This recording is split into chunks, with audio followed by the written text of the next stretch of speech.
আল্লাহ রাব্বুল আলামিন বলেন, হে ঈমানদারেরা, হে মুমিনগণ, তোমরা যখন নামাজের জন্য দণ্ডায়মান হও, নামাজের জন্য দণ্ডায়মান হতে চাও, নামাজ পড়তে চাও, নামাজের ইচ্ছা পোষণ করো, তোমরা প্রথমে ফাগসিলু উজুহাকুম, তোমাদের চেহারাটাকে ধৌত করো।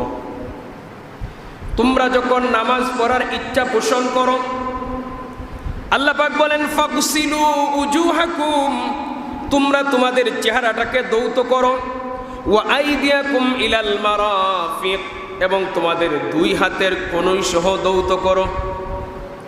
ওয়ামসাহু বিরুউসিকুম, এবং তোমরা তোমাদের মাথা মাসে করো। ওয়া আরজুলাকুম ইলাল কাবাইন, তোমাদের দুই পায়ের টাকনু সহ ধৌত করো। জবান খুলে বলি সুবহানাল্লাহ। এই যে ছোটবেলা আপনারা পড়েছেন বা বক্তব্য এখনো পড়ানো হয়, অজুর পর 4টি। 1 নম্বরে সমস্ত মুখমণ্ডল ধৌত করা, এটা আল্লাহ কোরআনে বলেছেন ফাগসিলু উজুহাকুম, তোমরা তোমাদের চেহারা ধৌত করো, মানে মুখমণ্ডল। ওয়া আইদিয়াকুম ইলাল মারাফিক, এবং তোমাদের উভয় হাতের কনুই সহ ধৌত করো। আমরা বাচ্চাদের পড়াই না? ওয়ামসাহু বিরুউসিকুম, তোমরা তোমাদের মাথা মাসে করো। ওয়া আরজুলাকুম ইলাল কাবাইন, উভয় পায়ের টাকনু সহ ধৌত করো। এই যে অজুর ফরজ 4টি, এটা আল্লাহর কোরআনের মধ্যে আছে না নাই? আছে। আল্লাহ কুলে কুলে বলে দিয়েছেন আমাদেরকে যে অজু করতে গেলে, তোমরা নামাজ পড়তে গেলে এই কাজটি করো। এই 4টা হলো ফরজ। এছাড়া অজুর মধ্যে আর যা কিছু আমরা করি সব সুন্নত, কয়েকটি আছে মুস্তাহাব। কোনো ব্যক্তি যদি অজু করতে গিয়ে একটা সুন্নত ছেড়ে দেয়, অজু হবে, ওই সুন্নতের সওয়াব সে পাবে না। কিন্তু কোনো ব্যক্তি যদি ফরজের 1 চুল পরিমাণ ছেড়ে দেয়, তার অজু হবে না, পুনরায় অজু করা লাগবে। তারপরে আমার আল্লাহ রাব্বুল আলামিন কোরআনুল কারীমের মধ্যে পবিত্রতা অর্জনকারী মানুষদেরকে যে ভালোবাসেন সে কথা জানিয়ে দিলেন। সূরা বাকারার 222 নম্বর আয়াতে আল্লাহ পাক বলেন, ইন্নাল্লাহা ইউহিব্বুত তাওয়াবিনা ওয়া ইউহিব্বুল মুতাতাহহিরিন, নিশ্চয়ই আল্লাহ তওবাকারীকে ভালোবাসেন এবং ভালোবাসেন যে অধিক পবিত্রতা অর্জনকারী ব্যক্তিকে। বলেন সুবহানাল্লাহ। পবিত্রতা অর্জনের মাধ্যম হলো অজু, গোসল, তায়াম্মুম। এই 3টা জিনিস হলো মুসলমানের পবিত্রতা অর্জনের জন্য। আপনি যদি নামাজ পড়তে চান, অজু লাগবে না? কথা বলেন না আপনারা? অজু ছাড়া নামাজ পড়া যাবে? কখনো না, অজু অবশ্যই লাগবে। তো অজু সম্পর্কে আল্লাহর নবীর অসংখ্য হাদিস আছে।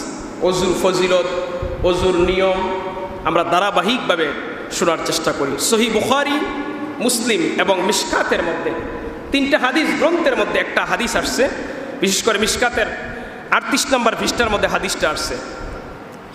আন উসমান রাদিয়াল্লাহু তাআলা আনহু قال قال رسول الله صلى الله عليه وسلم من تعدى فأحسن الوضوء خرجت خطايا من جسده حتى تخرج من تحت أظفاره। নবীর জলিল কদর সাহাবী হযরত উসমান রাদিয়াল্লাহু তাআলা আনহু থেকে বর্ণিত, তিনি বলেন রাসূলুল্লাহ সাল্লাল্লাহু আলাইহি ওয়াসাল্লাম ইরশাদ করেছেন, যে ব্যক্তি উত্তম রূপে ওযু করবে, তার শরীর থেকে তার গুনাহসমূহ এমনভাবে বের হয়েছে, তার শরীর থেকে সমস্ত গুনাহ বের হয়ে যায়, এমনকি তার নখের নিচ থেকেও গুনাহ ঝরে যায়। বলেন সুবহানাল্লাহ। কোনো ব্যক্তি যদি উত্তম রূপে ওযু করে, উত্তম রূপে ওযু মানে ওযুর যত নিয়ম আছে তা মেনে ওযু করে, তাহলে তার শরীর থেকে সমস্ত গুনাহ ঝরে যায়। আল্লাহর নবী বলেন শুধু শরীর থেকে না, এমনকি তার হাতের নখের অগ্রভাগ দিয়ে গুনাহগুলো জোর জোর করে ঝরে যায়, বান্দারে পবিত্র বানাইয়ে দেয়। সুবহানাল্লাহ। গুনাহ যদি ঝরে যায়, আপনি পবিত্র হয়ে যাবেন, আল্লাহর নবী বলছেন। এরপরে ওযু করলেন, ওযু করার পরে আরেকটা কাজ আছে, ওই কাজটি করলে আল্লাহর নবী বলেছেন যে জান্নাত ওয়াজিব হয়ে যায়। খুশি না আপনারা? জোরে বলেন সুবহানাল্লাহ। আল্লাহর নবী বলেছেন ওযুর পর একটি কাজ আছে, ওই কাজটি করলে জান্নাত ওয়াজিব হয়ে যায়। জবান খুলে বলেন সুবহানাল্লাহ। সে হাদিসটি আসছে আবু দাউদ শরীফের 906 নম্বর হাদিস।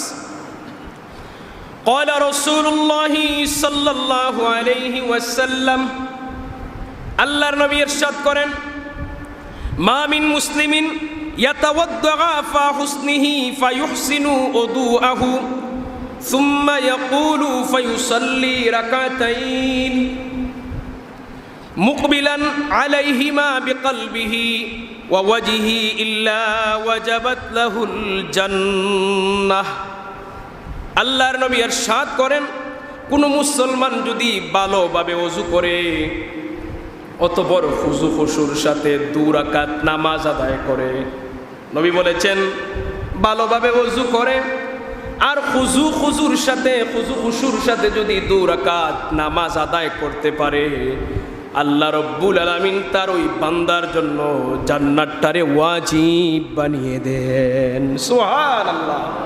সেই নামাজের নাম হলো তাহিয়াতুল ওযু। তাহিয়াতুল ওযু।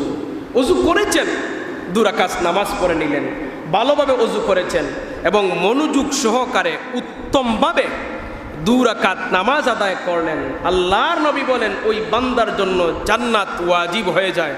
জবান খুলে বলি সুবহানাল্লাহ। শুধু তাই না, ওযু করলে পরে আপনার হাসরের মাঠে, কিয়ামতের মাঠে আপনার কেমন অবস্থা হবে আল্লাহর নবী বলতেছেন।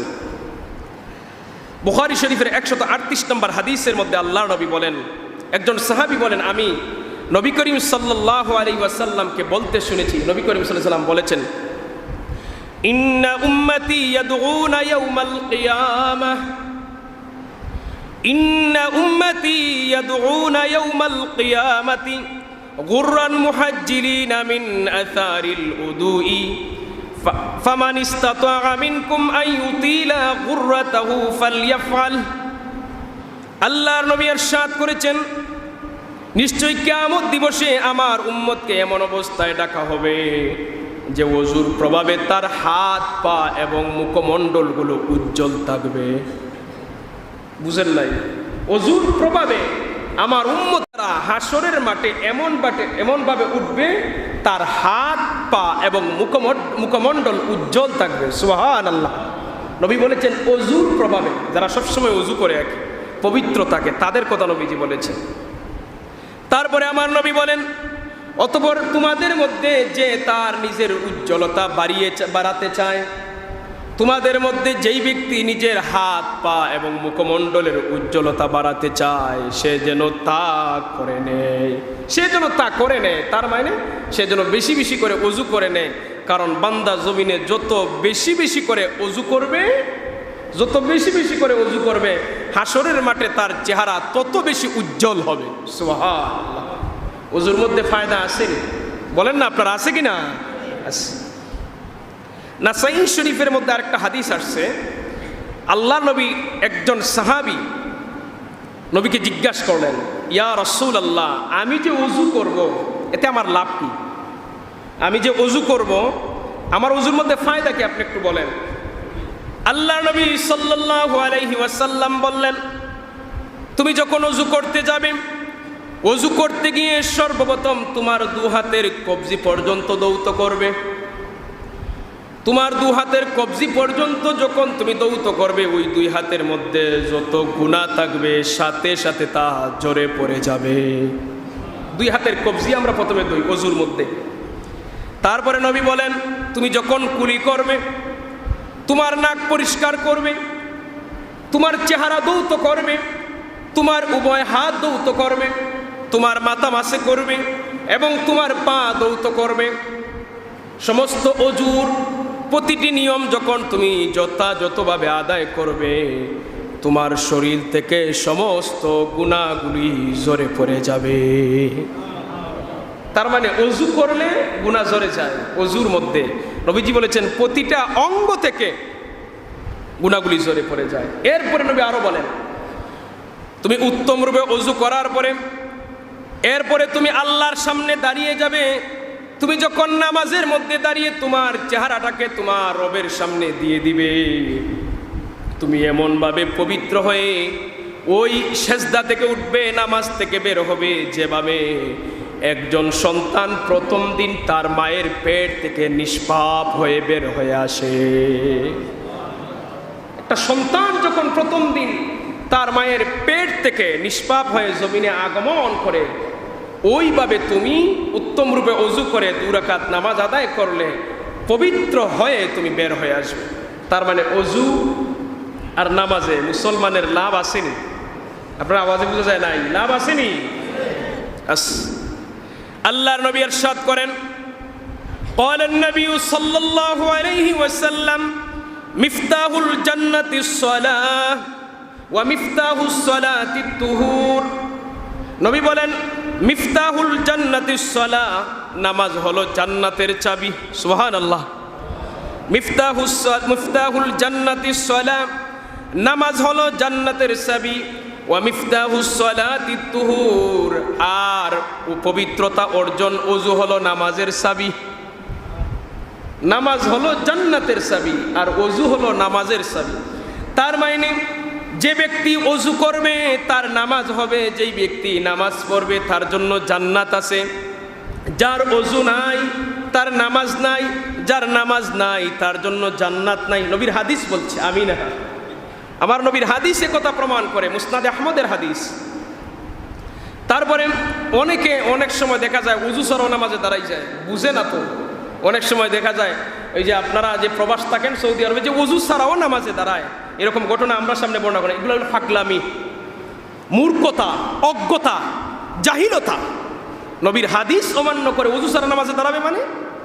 আমার নবী নাসাই শরীফের 6 নম্বর হাদিস, আল্লাহ নবী ইরশাদ করেছেন, قال رسول الله صلى الله عليه وسلم لا يقبل الله الصلاة بغير طهور ولا صدقة من غلول। নবীর হাদিস, পবিত্রতা ছাড়া নামাজ আদায় করলে আল্লাহর কাছে নামাজ কবুল হবে না, আর হারাম সম্পদ দান করলেও কোনো সওয়াব পাওয়া যাবে না। নবীর হাদিস, লা ইকবালুল্লাহু, আল্লাহ কবুল করবেন না, সলাতান, তার নামাজ, বিগাইরি তুহুর, যে ব্যক্তি পবিত্রতা ছাড়া নামাজে দাঁড়াইল, যে ব্যক্তি পবিত্রতা ছাড়া নামাজে দাঁড়াইল তার নামাজের কোনো দাম নাই। ওয়ালা সাদাকাতিন মিন গুলুল, হারাম সম্পদ করে কোনো লাভ নাই, হারাম সম্পদ দান করেও কোনো লাভ নাই। আন্তাজি ইবাদত করলে হবে না, নিয়ম মাফিক করতে হবে, নবীজির সুন্নাহ মোতাবেক করতে হবে। এরপরে দেখেন পবিত্রতার ব্যাপারে আল্লাহ নবী ইরশাদ করেন, তাবারানির হাদিস, قال رسول الله صلى الله عليه وسلم لا إيمان لمن لا أمانة له ولا صلاة لمن لا طهور له ولا دين لمن لا صلاة له إنما موضع الصلاة من الدين كموضع الرأس من الجسد। الله নবী ইরশাদ করেন, লা ঈমান লিমান লা আমানাতা লাহু, যার মধ্যে আমানত নাই তার মধ্যে ঈমান নাই। কার কথা বলেন না? নবীর কথা। কার কথা? আরে নবীর নামটা একটু জুড়ে বলেন না, কার কথা? আল্লাহ। আল্লাহর নবী বলেন, লা ঈমানা লিমান লা আমানাতা লাহু, যার মধ্যে আমানত নাই তার মধ্যে ঈমান নাই, নবীর কথা। ওয়ালা সালাতা লিমান লা তাহুরা লাহু, যার মধ্যে ওযু নাই তার নামাজও আদায় হয় নাই। নবী বলতেছেন, যার মধ্যে ওযু নাই তার নামাজও আদায় হয় নাই। ওয়ালা দীনা লিমান লা সালাতা লাহু, যার মধ্যে নামাজ নাই তার দ্বীনের মধ্যে থাকার কোনো অধিকার নাই। আপনি দাবি করতেছেন নামাজ না পড়ো মুসলমান, নবী বলেছেন না, যার মধ্যে নামাজ নাই, ওয়ালা দীনা লিমান লা সালাতা লাহু, যার মধ্যে নামাজ নাই তার মধ্যে দ্বীন নাই। ইন্নামা মাওদিউস সালাতি মিনাদ দ্বীন কামাউদিউর রাসি মিনাল জাসাদ, দিনের মধ্যে নামাজের এত বেশি গুরুত্ব যেইভাবে একটা শরীরের মধ্যে তার মাথার বেশি গুরুত্ব। দিনের মধ্যে, ইসলামের মধ্যে নামাজের তদ্রুপ দাম। একজন মানুষের শরীরের মধ্যে মাথার যেমন দাম। এখন আপনি বলেন, আপনার যদি মাথা থাকে না, বডির কি দাম আছে? কথা বলেন। মাথা যদি থাকে না, বাজারে যাবেন না, মসজিদে যাবেন, নিজেই আপনি বলতে পারবেন না, ঠিক কিনা? মাথা নাই তো আপনার কিচ্ছু নাই, অন্ধকার, আপনার পৃথিবী নাই। কথা বলার শক্তি থাকবে না, কারণ মাথা নাই, মুখ নাই, জিহ্বা নাই। মাথাবিহীন বডির যেমন দাম নাই, নামাজ ছাড়া ইসলামের মধ্যে থাকার কোনো অধিকার নাই। এটা আমার কথা না, নবীর কথা। জোরে বলতে হবে কার কথা? আমার নবী বলেছেন, আমার নবী উদাহরণ দিয়ে বলেছেন যে ইসলামের মধ্যে একজন ব্যক্তির নামাজ এত গুরুত্ব, একজন মানুষের শরীরের মধ্যে মাথার যেমন গুরুত্ব। কারণ আপনার বিচার আপনি নিজেই করেন, আপনার শরীরের মধ্যে যদি মাথা থাকে না, আপনার কোনো দাম নাই। আপনার তো মানুষই মানুষ মনে করবে না, কবে মাথা ছাড়া বডির কি দাম আছে? সমাজও নিবে না, গড়েও নিবে না, কেউ নিবে না, বডির দাম নাই। ইঞ্জিন ছাড়া গাড়ির কোনো দাম আসেনি। কত গাড়ি পরে আছে, ইঞ্জিন নাই। মানুষের শরীরের সবচেয়ে দামি অঙ্গ হলো তার মস্তক, মাথা। এটা নাই, কোনো দাম নাই। নামাজ নাই, আপনি দাবি করবেন ইমানদার, আপনি মনে করতেছেন আমার তো সবই আছে, কিন্তু আসলে আপনার ইসলামের মধ্যে কিচ্ছু নাই। এটা বুঝবেন কবরে গেলে পরে, হুজুরদের কথার দাম কতটুকু মূল্য। নবী বলেন, লা ঈমানা লিমান লা আমানাতা লাহু, যার মধ্যে আমানত নাই তার মধ্যে ঈমান নাই। ওয়ালা সলাতা লিমান লা তাহুরা লাহু, যার ওযু নাই তার নামাজও হয় নাই। ওয়ালা দীনা লিমান লা সলাতা লাহু, যার মধ্যে নামাজ নাই সে দিনের মধ্যে থাকার কোনো অধিকার নাই। ইন্নামা মাউদিউস সলাতি মিনাদ দ্বীন কামাউদিউর রাসি মিনাল জাসাদ, একটা মানুষের শরীরের মধ্যে মাথার যেমন দাম, একদিন ইসলামের মধ্যে নামাজের তদ্রুপ দাম। বলেন না সুবহানাল্লাহ। আমরা অনেক সময় মসজিদের ভিতরে বসা থাকি, নামাজের ওয়াক্ত ছাড়াও, কিন্তু পবিত্র হালতে বসতে হবে। যদি অপবিত্র থাকেন মসজিদে বসার কোনো অধিকার নাই। যেমন সহিহ বুখারীর 176 নম্বর হাদিসের মধ্যে আল্লাহ নবী ইরশাদ করেন, ক্বালান নবী সাল্লাল্লাহু আলাইহি ওয়াসাল্লাম, লা ইয়াজালুল আবদু ফি সালাতিন মা কানা ফিল মাসজিদ মা কানা ফিল মাসজিদ ইয়ানতাজিরুস সালাতা মা লাম ইউহদিস। ফাকালা রাজুলুন আ'জামিউ মাল হাদাস ইয়া আবা হুরায়রা, ক্বালা আস-সাউতু ইয়ানি ad-দারতাহ। আল্লাহর নবী ইরশাদ করেন, বান্দা যতক্ষণ মসজিদে নামাজের জন্য অপেক্ষা করে ততক্ষণ সে নামাজের সওয়াব পাবে। সুবহানাল্লাহ বলেন। যতক্ষণ মনে করেন সুন্নত পরে বসে রইছেন, অনেক সময় নামাজের জন্য অপেক্ষায় আপনি আছেন, যত সময় বসবেন নামাজের সওয়াব পাবেন। মানে আপনি নামাজ পড়তেছেন। সুবহানাল্লাহ। তার মানে মসজিদে বসে নামাজের জন্য অপেক্ষা করার মধ্যে লাভ আছে, ফায়দা আছে। মসজিদে বসলেও সওয়াব। আল্লাহ নবী বললেন, কোনো বান্দা যদি নামাজের জন্য অপেক্ষা করে মসজিদের মধ্যে বসে থাকে, যত সময় বসতে থাকবে নামাজের ন্যায় সওয়াব পাবে। তবে আল্লাহ পাক বলেন, এরপরে নবীজি বলেন, ততক্ষণ পর্যন্ত সে নামাজের সওয়াব পাবে যে পর্যন্ত না তার হদস না হয়, যে পর্যন্ত তার হদস না হয়। জৈনক ব্যক্তি প্রশ্ন করলেন, ফাকালা রাজুলুন আ'জামিউ মাল হাদাস ইয়া আবা হুরায়রা। নবীর সাহাবী আবু হুরায়রাকে প্রশ্ন করলেন, হে আবু হুরায়রা, নবীজি বললেন হদস, হদসটা কি? আমি তো বুঝি নাই। নবীজি যে হদসের কথা বললেন, হদসটা আমি বুঝি নাই। তখন তিনি জবাব দিলেন, ক্বালা আস-সাউতু ইয়ানি ad-দারতা, হদস হলো তার পায়খানার রাস্তা দিয়ে বায়ু নির্গত করা। অর্থাৎ কোনো ব্যক্তি যদি বায়ু ছেড়ে দেয়, সে মসজিদে বসার আর অধিকার রাখতে পারে না। অনেকে দেখবেন ঘন্টার পর ঘন্টা মসজিদে বসে থাকে, তার ওযু নাই। এরকম অনেকের অভ্যাস আছে। নবীজি বলেছেন, না, ওযু নাই, মসজিদে বসার কোনো অধিকার। জুড়ে বলেন, যার ওযু নাই তার মসজিদে বসার কোনো অধিকার। অনেক সময় আপনারা বিভিন্ন বৈঠক করেন, ওযু ছাড়া মসজিদে বসার কোনো অধিকার নাই। মসজিদে বৈঠক করতে পারবেন, কোনো অসুবিধা নাই, কিন্তু আগে ওযু লাগবে। যেমন মসজিদ কমিটির মানুষ সহ বা যারাই আছেন, বিভিন্ন বিচার, বিভিন্ন বৈঠক করেন না আপনারা, ওযু ছাড়া মসজিদে বসতে পারবেন না। মসজিদে যদি বসতে হয় আগে ওযু করা লাগবে। আরও যদি কঠিন করে বলেন 2 রাকাত নামাজও পড়া লাগবে। যে কোনো সময় বসেন, কোনো অসুবিধা নাই, ওযু লাগবে, নামাজ লাগবে। মসজিদে সারাদিন বসেন, ভালো ভালো কাজ করেন, কোনো সমস্যা নাই। কিন্তু আন্তাজি এসে মসজিদে বসে আড্ডা দিবেন, গল্প গুজার করবেন, এই অধিকার আল্লাহ পাক আপনাকে দেন নাই। মসজিদে বসার নিয়ম আছে, আদব আছে। আমরা অনেকেই মসজিদে ঘন্টার পর ঘন্টা মসজিদের ফ্যান ছেড়ে বসে থাকি, দেখা যায় ওযু নাই। অনেকে তসবিহ পড়ে ওযু ছাড়া। না, এরকম বদ অভ্যাসগুলি যেন আমাদের মধ্য থেকে চলে যায়। এখন 2টি হাদিস বলবো। সহিহ বুখারীর 1003 83 নম্বর হাদিস, এত বড় একটা গুরুত্বপূর্ণ হাদিস, অজুর ফায়দা। আমরা দুনিয়াতে টাকার উপর ভিত্তি করে মানুষের বংশমর্যাদা দেই। এই বড় দামি মানুষ, এই সম্মানী মানুষ, অবস্থা তার বর্তমান অবস্থার উপরে, বিশেষ করে অর্থনৈতিকের উপরে ভিত্তি করে মানুষকে আমরা খুব দাম দেই। কিন্তু ইসলাম এটাকে কোনো গ্রহণ করে না। ইসলাম পছন্দ করে ওই ব্যক্তিকে যার হৃদয়ে যত বেশি আল্লাহর ভয় আছে। ইসলাম ওইভাবে মাপকাঠি দেয় যার হৃদয়ে যত বেশি আল্লাহর ভয় আছে। 1083 নম্বর সহিহ বুখারীর হাদিসের মধ্যে একটি হাদিস আসছে, দেখেন।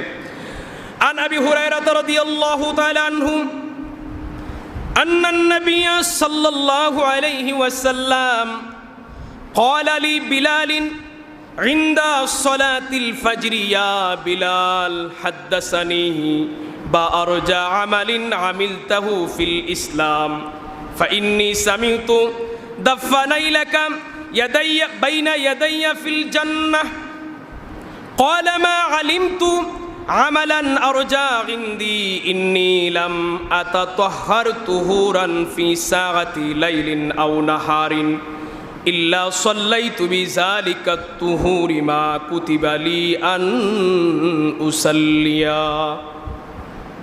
নবীর সাহাবী হযরতে আবু হুরায়রা রাদিয়াল্লাহু তাআলা আনহু থেকে বর্ণিত, তিনি বলেন, নবী করিম সাল্লাল্লাহু আলাইহি ওয়াসাল্লাম একদিন ফজরের নামাজের সময় বেলালকে জিজ্ঞাসা করলেন, ক্বালা লি বেলালিন ইনদালি সলাতিল ফজর, ফজরের নামাজের পর বেলালকে জিজ্ঞাসা করলেন, ইয়া বিলালু, হে বেলাল, হাদ্দাসানি বা আরজা আমালিন আমিলতু ফিল ইসলাম, ইসলামের মধ্যে ইসলাম গ্রহণ করার পরে তুমি কোন কাজটা অধিকভাবে আমল করো? ইসলাম গ্রহণ করার পরে কোন আমলটা তুমি বেশি করো, কোন আমলটাকে ভালোবেসে সবচেয়ে বেশি পছন্দ করে বেশি করে থাকো? ফাইন্নী সামিতু দাফফানাইলাকা বাইনা ইয়াদাইয়া ফিল জান্নাহ, কেননা আমি যখন মেরাজে গিয়েছিলাম সে আল্লাহর জান্নাতের ভিতরে তুমি বেলালের পায়ের আওয়াজ আমি শুনতে পেয়েছিলাম। সুবহানাল্লাহ। ও বেলাল, আমি যখন আল্লাহর জান্নাত ভ্রমণ করেছিলাম ওই জান্নাতের ভিতরে তুমি বেলালের পায়ের আওয়াজের ধ্বনি আমি শুনেছি। সুবহানাল্লাহ বলবেন না? ও বেলাল, ইসলাম গ্রহণ করার পরে কোন আমলটি তুমি সবচেয়ে বেশি করো, কোন আমলটি পছন্দ করে করো, আমার কাছে বলো। তোমার দাম আল্লাহর কাছে এত বেশি হয়ে গেল, জান্নাতে গিয়েও তোমার পায়ের আওয়াজ আমি নবী শুনলাম, আর কারো আওয়াজ শুনলাম না। কত বড় বড় সাহাবী রয়ে গেলেন, আবু বকর, হযরতে উমর, উসমান, আলীর মতো বড় বড় সাহাবী রয়ে গেলেন, কারো আওয়াজ শুনলেন না, একমাত্র বেলালের আওয়াজ নবীজি জান্নাতের ভিতরে গো শুনতে পাইলেন। নবীজি জানতে চাইলেন, বেলাল তুমি আমার কাছে বলো কোন আমলটা বেশি করো? বেলাল জবাব দিলেন, ক্বালা মা আলিমতু আমালান আরজা ইনদি ইন্নী লাম আতাতাহহার তুহুরা ফি সাআতি লাইলিন আও নাহারিন ইল্লা সাল্লাইতু বিযালিকা তুহুরি মা কুতিবা লি আন উসাল্লিয়া। ইয়া রাসূলুল্লাহ, আমার মধ্যে তেমন কোনো আমল নাই, একটি মাত্র আমলের অভ্যাস আমার মধ্যে আছে। আমি দিনে অথবা রাতে যখনই আমি ওযু করি, পবিত্রতা হাসিল করি, দিনে অথবা রাতে যখনই আমি ওযু করি, পবিত্রতা হাসিল করি, তখনই সাথে সাথে আমি 2 রাকাত নামাজ আদায় করি। আর একটু আস্তে বলি সুবহানাল্লাহ, জবান খুলে বলি সুবহানাল্লাহ। ইয়া রাসূলুল্লাহ, আমার মধ্যে আর কোনো আমল নাই, একমাত্র আমল হলো দিনে অথবা রাতে যখনই আমি ওযু করি, পবিত্রতা হাসিল করি, সাথে সাথে 2 রাকাত নামাজ পড়ি, মানে তাহিয়াতুল ওযু। খুশু খুশুর সাথে উনি 2 রাকাত নামাজ আদায় করেন, এছাড়া কোনো আমল নাই। বেলাল বলেন, ইয়া রাসূলুল্লাহ, এছাড়া অতিরিক্ত তেমন কোনো আমলের অভ্যাস আমার মধ্যে নাই। আমার নবী বলেন, রে বেলাল, এই তাহিয়াতুল ওযুর আমলের প্রভাবে আল্লাহ তোমার মর্যাদা এত বেশি বাড়িয়ে দিলেন, আমি যখন জান্নাতে গেলাম তখন তোমার পায়ের আওয়াজ আমি শুনতে পাইলাম। দ্বিতীয় আরেকটি হাদিস, যেটা ওযুর পরে দায়িত্ব, আরো গুরুত্বপূর্ণ হাদিস। আন উমর ইবনুল খাত্তাব রাদিয়াল্লাহু তাআলা আনহু قال قال رسول الله صلى الله عليه وسلم মা মিনকুম মিন আহাদিন ইয়াতাওয়াদ্দা ফায়াবলুগু আও ফায়ুবসিতু ফায়ুসবিগুল উদু সুম্মা ইয়াকুলু আশহাদু আল্লা ইলাহা ইল্লাল্লাহু ওয়াহদাহু লা শারীকা লাহু ওয়া আশহাদু আন্না মুহাম্মাদান আবদুহু ওয়া রাসূলুহু। নবীর সাহাবী হযরত উমর ইবনুল খাত্তাব রাদিয়াল্লাহু তাআলা আনহু থেকে বর্ণিত, তিনি বলেন নবী করিম সাল্লাল্লাহু আলাইহি ওয়াসাল্লাম ইরশাদ করেছেন, তোমাদের মধ্যে যে ব্যক্তি নিয়ম কানুন সহ ওযু সুন্দরভাবে আদায় করবে, ওযুর যত নিয়ম আছে, ফরজ সুন্নত মুস্তাহাব যতগুলি নিয়ম নীতি আছে, সবগুলি নিয়ম মেনে যখন ওযু করবে, ওযু শেষ হয়ে গেল, তারপরে সে শাহাদা পাঠ করবে, আশহাদু আল্লা ইলাহা ইল্লাল্লাহু, আমি সাক্ষ্য দিচ্ছি আল্লাহ ছাড়া কোনো ইলাহ নাই, ওয়াহদাহু, তিনি এক, লা শারীকা লাহু, তার কোনো শরীক নাই, ওয়া আশহাদু, আমি আবার সাক্ষ্য দিচ্ছি, আন্না মুহাম্মাদান আবদুহু ওয়া রাসূলুহু, মুহাম্মদ সাল্লাল্লাহু আলাইহি ওয়াসাল্লাম আল্লাহর বান্দা ও তার রাসূল। এই কালেমায়ে শাহাদাত আমরা পারি না? ওযুর শেষে নবী বলেন, যে ব্যক্তি এই কালেমায়ে শাহাদাত পাঠ করবে তার ফজিলত হলো, তার ফায়দা হলো, ইল্লা ফুতিহাত লাহু আবওয়াবুল জান্নাতিস সামানিয়া ইয়াদখুলু মিন আইয়িহা শা। সুবহানাল্লাহ। নবী বলেন ওই আল্লাহর বান্দার জন্য খুলে দেওয়া হবে বাব, লাহু আবওয়াবুল জান্নাতিস সামানিয়া, 8টা জান্নাতের দরজা খুলে দেওয়া হবে। সামানিয়া মানে 8টা জান্নাতের দরজা ওই বান্দা বান্দির জন্য খুলে দেওয়া হবে। ইয়াদখুলু মিন আইয়িহা শাউন, বান্দা যেই দরজা দিয়ে প্রবেশ করার ইচ্ছা পোষণ করবে ওই দরজা দিয়ে বান্দা জান্নাতে যাইতে পারবে। ওযুর পরে যে ব্যক্তি কালেমায়ে শাহাদাত পাঠ করে, আমরা কালেমায়ে শাহাদাত পারি তো সবাই, বলি না ইনশাআল্লাহ? কালেমায়ে শাহাদাত পড়বেন ওযুর পরে। অনেকে অনেক নিয়ম করেন, কেউ আকাশের দিকে তাকায়, কেউ শাহাদাত আঙ্গুলি তুলে। শুনেন, কোনো নিয়ম নাই। আপনি ওযুর পরে বসে পড়েন আর দাঁড়িয়ে পড়েন, আকাশের দিকে চেয়ে পড়েন বা জমিনের দিকে তাকিয়ে পড়েন, এটার কোনো নিয়ম নাই। ওযুর পরে কালেমা পড়বেন, এটা হলো আসল বিষয়। ওযুর পরে কালেমায়ে শাহাদাত পড়বেন, এটা হলো আসল বিষয়। কোনো বান্দা যদি ওযু করার পরে কালেমায়ে শাহাদাত পাঠ করতে পারে, নবী করিম সাল্লাল্লাহু আলাইহি ওয়াসাল্লাম বলেছেন ওই ব্যক্তির জন্য 8টা জান্নাতের দরজা খুলে দেওয়া হবে। বান্দা যেই দরজা দিয়ে ইচ্ছা ওই দরজা দিয়ে জান্নাতে প্রবেশ করতে পারবে। জবান খুলে বলি সুবহানাল্লাহ। যাদের ওযুর পরে এই কালেমা পড়ার অভ্যাস নাই, দয়া করে কালেমাটা পড়ার অভ্যাস করবেন। দয়া করে কালেমায়ে শাহাদাত পাঠ করার অভ্যাস করবেন। এতে করে ওযুর পরে আপনার জন্য জান্নাত রেডি। এরপরে তো নামাজ আছেই। বলবেন যে ওযু করলেই যদি জান্নাতে যাওয়া ওয়াজিব হয়, বা আমার জন্য যদি 8টা দরজা খুলে দেওয়া হয়, নামাজ পড়ে আর লাভ কি? না, এটা ওযুর বিশেষত্ব, ওযুর স্পেশাল ফজিলত বুঝানোর জন্য নবী করিম সাল্লাল্লাহু আলাইহি ওয়াসাল্লাম আমাদের সামনে উপস্থাপন করেছেন। নবী করিম সাল্লাল্লাহু আলাইহি ওয়াসাল্লাম এইভাবে ইসলামের প্রতিটি বিধিবিধানকে আমাদের জন্য সহজভাবে, তারপরে জান্নাতের লোভনীয় ফায়দা উপস্থাপন করে আমাদের সামনে বর্ণনা করে গেছেন। তারপরও আমাদের লোভ আসে না, আমরা লোভ শুধু দুনিয়ার দিকে। এই জায়গার মধ্যে যদি কেউ লোভ করে যে আমি বেশি বেশি ওযু করব, বেশি বেশি কালেমায়ে শাহাদাত পাঠ করব, বেশি বেশি ওযু করব, বেশি বেশি তাহিয়াতুল ওযু নামাজ করব, এইদিকে যদি লোভ করেন, এই লোভে আল্লাহর জান্নাতে শুধু যাবেন না, আল্লাহর সাথে সাক্ষাৎ পর্যন্ত করাই দিবে। সুবহানাল্লাহ। নবীর তরিকার মধ্যে এত ফায়দা, এত দাম। তারপরে আরেকটা হাদিস, আল্লাহ নবী ইরশাদ করেন, قال النبي صلى الله عليه وسلم من توضأ فأحسن الوضوء ثم صلى ركعتين لا يسهو فيهما غفر له ما تقدم من ذنبه।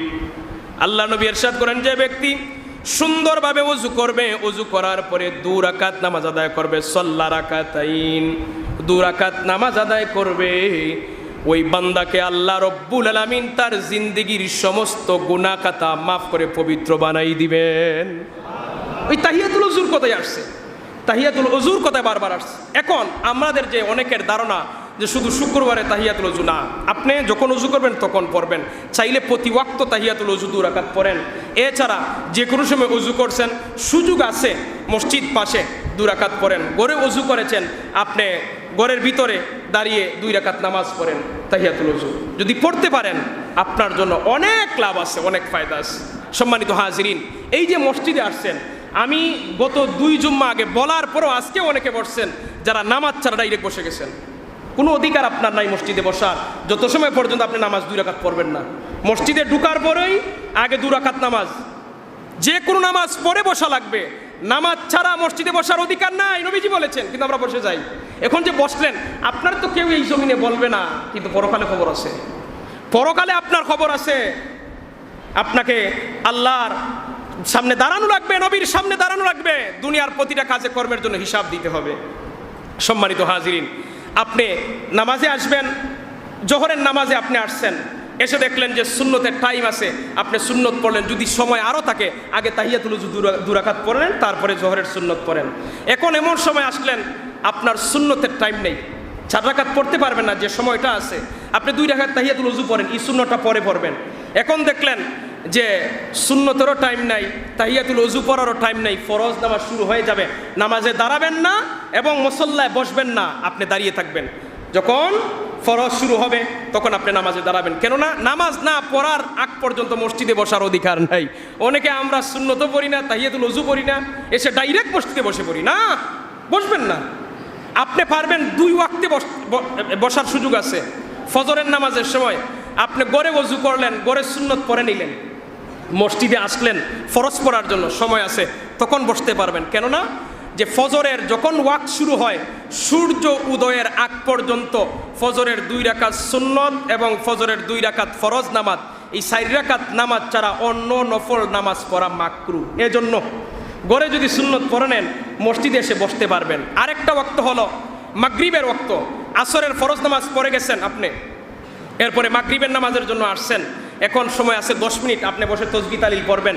কোনো নামাজ নাই, তাহিয়াতুল ওযু পড়া লাগবে না, আপনি মসজিদে বসতে পারবেন, তাসবিহ পড়তে পারবেন। কেননা আসরের নামাজ, ফরজ নামাজ যদি কেউ পড়ে নেয়, মাগরিবের আগ পর্যন্ত যে কোনো নফল নামাজ পড়া ওই বান্দার জন্য মাকরুহ। এই হলো মাকরুর টাইম, 2টা ওয়াক্ত। নিষিদ্ধ টাইম হলো 3টি সময়। সূর্য উদয়ের সময় 15 মিনিট, দুপুরের সময় হলো 6 মিনিট, সূর্য অস্তের সময় হলো 3 মিনিট। এই 3 সময় নামাজ পড়া নিষিদ্ধ। 2 সময় নামাজ পড়া মাকরু, 3 সময় নামাজ পড়া নিষিদ্ধ।